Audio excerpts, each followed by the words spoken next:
Le caméléon qui n'aimait que le rose, écrit par Éric Emmanuel Schmitt et Chiilia, édité aux éditions Hachette Jeunesse. Cette histoire vous est racontée par Lolicono. Quand les caméléons jouent à cache-cache dans la savane, leurs parties sont extraordinaires et durent toute la journée. Pourquoi? Les caméléons possèdent un don. Ils changent de couleur à volonté. Sur une terre rouge, ils rougissent. Ça veut dire qu'ils deviennent rouges.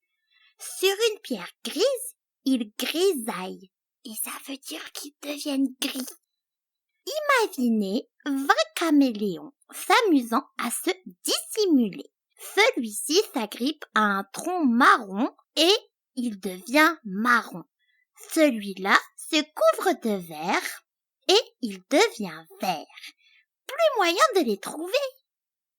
À ce jeu, Adhémar, un jeune caméléon, perdait chaque fois, car Adhémar restait toujours rose.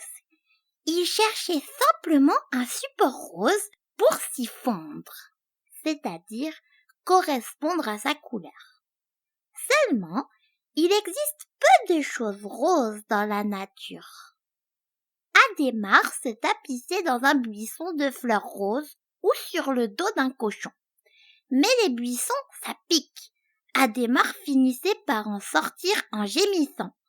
Et les cochons, ça se roule dans la boue. Un caméléon rose sur un cochon crotté est aussitôt repéré. Un jour, Arlequin, un sage caméléon qui exerçait la profession de médecin, rendit visite à Adhémar. « Mon petit Adhémar, tu m'inquiètes. Soit tu couves une maladie, soit tu n'as pas compris qui tu es. »« Mais je suis un caméléon. »« Justement, un caméléon a une couleur naturelle, une sorte de vert brun. Ne me dis pas que tu es naturellement rose. »« Mais non, le matin, je me réveille vert brun comme toi, puis je pense rose, et je me retrouve rose toute la journée. » Arlequin se gratta le crâne, perplexe, et demanda à Adhémar de l'accompagner. Au bout de la savane, à l'entrée du village, se dressait un grand mur peint. Un artiste y avait dessiné un arc-en-ciel. « Je m'entraîne souvent ici, déclara Arlequin. Place-toi contre le mur, juste avant l'arc-en-ciel, et prends la couleur du fond afin que je vérifie que tu vas bien. » Au ton sévère d'Arlequin, Adhémar comprit qu'il devait obéir. Il marcha à petits pas et devint rouge devant le rouge, orange devant l'orange, jaune devant le jaune, vert devant le vert, bleu devant le bleu, indigo devant l'indigo, violet devant le violet. Mais dès qu'il eut achevé, il récupéra vite sa teinte rose. Arlequin, surpris, s'exclama.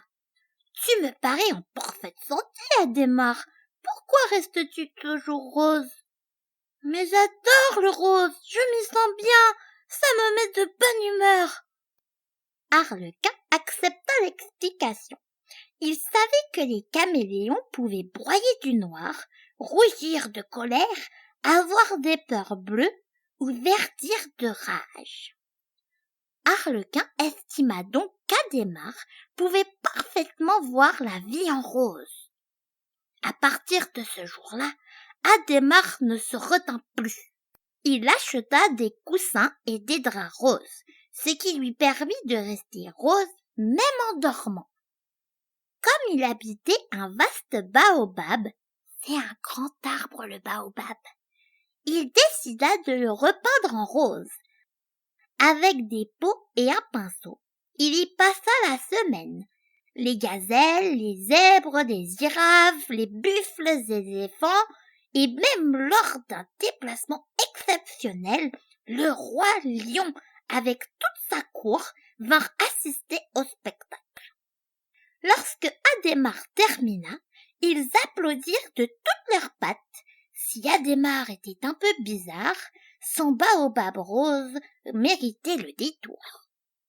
Ce matin-là, des bûcherons arrivèrent dans la savane pour couper quelques arbres, comme il le faisait chaque année à la même saison.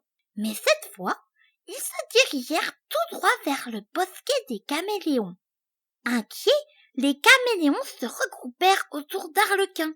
Hélas, un bûcheron choisit précisément cet arbre-là.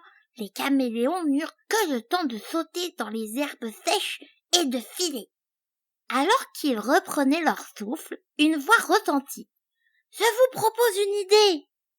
Adhémar, qui rentrait tranquillement de la source, sourit à ses camarades. « Venez sur mon arbre !»« Qu'est-ce que ça nous apportera ?» protesta Arlequin. « Venez !» Ils suivirent Adhémar jusqu'à son baobab rose, s'y accrochèrent et rosirent tous ensemble. Quoique nombreux, ils devinrent invisibles sur l'écorce. Quand les hommes arrivèrent devant la maison d'Adhémar, ils s'exclamèrent « Incroyable! Un baobab rose! Un arbre magique, sans aucun doute! C'est magnifique !» Les bûcherons le contemplèrent longuement, puis ils s'éloignèrent admiratifs. Arlequin reprit sa teinte et cria « Et maintenant, en l'honneur d'Adhémar qui nous a sauvés, hip hip hip, hurrah !» hurlèrent avec enthousiasme les caméléons en reverdissant. Ça veut dire qu'ils redeviennent verts.